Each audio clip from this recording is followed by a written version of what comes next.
Doctor Tasnim জারা নির্বাচনে অংশ নিতে পারবেন কিনা ক্রমেই বিষয়টি অনিশ্চিত হয়ে পড়ছে।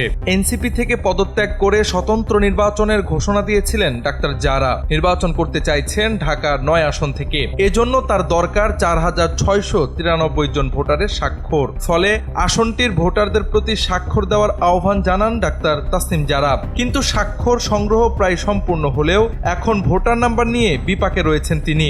ডাক্তার জারা গণমাধ্যমকে জানান, ভোটার নম্বর জানার 5টি পদ্ধতি রয়েছে, কিন্তু এখন একটিও কাজ করছে না। বলেন, SMS, অনলাইন সার্চ, অ্যাপস ব্যবহার, QR কোড ও কল সেন্টারের মাধ্যমে জানা যায় ভোটার নম্বর, কিন্তু এই 5 প্রক্রিয়ার একটিও কাজ করছে না।